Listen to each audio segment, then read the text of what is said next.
The house on Helen Avenue sat in a quiet Markham neighborhood where nothing ever seemed out of place. Streetlights cast soft pools of light across trimmed lawns, and families settling in for the night heard little more than the hum of distant traffic. Inside the Pan home, a carefully structured routine unfolded like it did every other evening. Han and Bich Pan, two Vietnamese immigrants who had worked for decades to give their children the future they never had, were finishing chores in the kitchen. Their daughter, Jennifer, moved between rooms with a calmness that didn't match the tension growing beneath the surface. To her parents, she was the obedient eldest child who practiced piano, volunteered, and studied hard.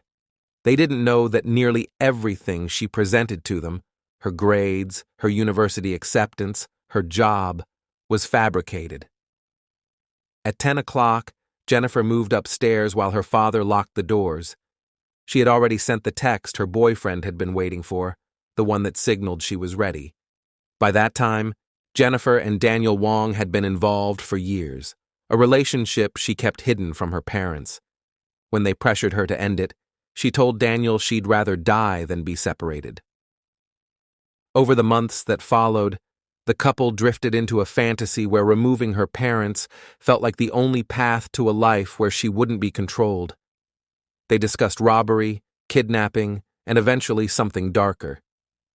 Daniel found two men he knew from low-level criminal circles, men willing to carry out what Jennifer claimed she could not do herself. Just after 10:30 p.m. on November 8, 2010, 3 intruders approached the Pan home. They wore hoodies and gloves and carried a gun. Jennifer left the front door unlocked, then went upstairs to wait. Minutes later, the men burst inside and forced her parents into the living room. The quiet house erupted with shouting. Han demanded to know what was happening, but the men pushed him to the floor and bound his hands. Bitch was crying, terrified. Jennifer stayed upstairs long enough for the chaos to sound convincing before one of the intruders led her back downstairs, tying her loosely to the banister with a shoelace she could easily work her way out of later. She kept her head down, pretending to sob. The intruders demanded money, any cash the family kept in the house. Han and Bish told them there was a small amount in the bedroom. When the intruders didn't find enough to satisfy the supposed robbery, they escalated. The men forced Han and Bish into the basement. Han tried to stand and fight, but he was shoved down the stairs. Bish begged them not to hurt her husband. Jennifer remained on the main floor, close enough to hear everything, but far enough to claim helplessness. In the basement laundry room, the intruders ordered the couple to kneel. They raised the gun and opened fire. Bitch was hit multiple times and collapsed immediately. Han took a bullet to the shoulder and one to the face, but he wasn't dead. He lay on the floor bleeding heavily, drifting in and out of consciousness as the men ran back upstairs. Jennifer, following the plan, dialed 911 with her hands still bound loosely in front of her. She cried into the phone, telling the dispatcher that men had broken into the house, tied her up, and shot her parents. Her voice trembled, but there were details that didn't match panic, details that the dispatcher quietly flagged. Police sped to the home, arriving within minutes. Jennifer was found sitting on the floor with the shoelace around her wrists, uninjured.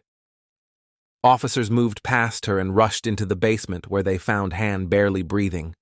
Bish was already gone. Paramedics transported Han to the hospital, unsure if he would survive.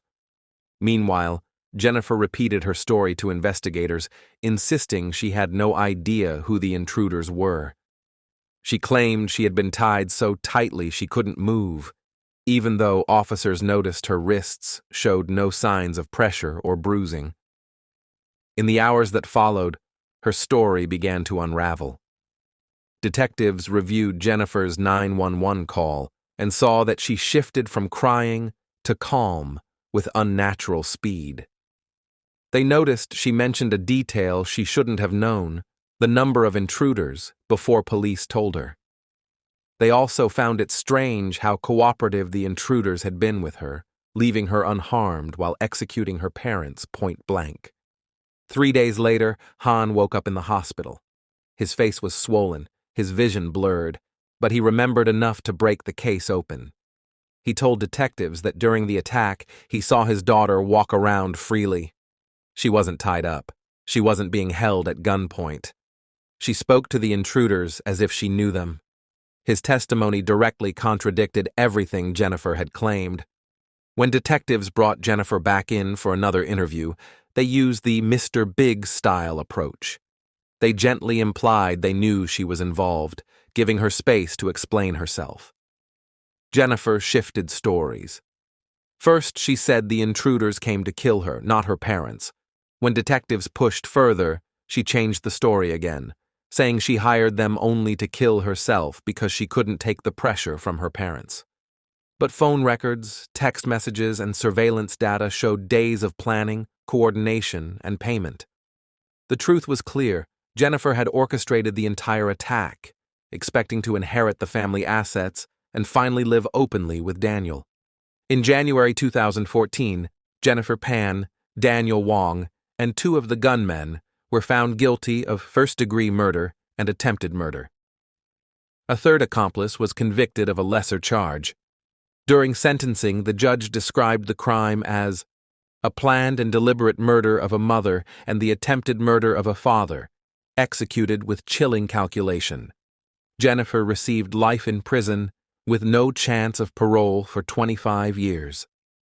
She showed little emotion as the verdict was read. After the trial, Han Pan submitted a victim impact statement saying he had lost his wife, his daughter, and the life he once knew. He never spoke to Jennifer again. Inside the prison system, Jennifer lives quietly, far from the strict rules she once blamed for everything. What she gained is nothing compared to what she destroyed. Han rebuilt his life in small steps. Living with the grief of knowing the daughter he protected became the architect of the crime that tore their family apart. The story of Jennifer Pan stands as one of the most disturbing cases in Canadian criminal history, not for the brutality alone, but for the betrayal at its core. It's a reminder that sometimes the most dangerous threats don't come from outside the home, but from the person sitting at the family table. Thank you for listening to Homicide Files. Subscribe for more true crime stories.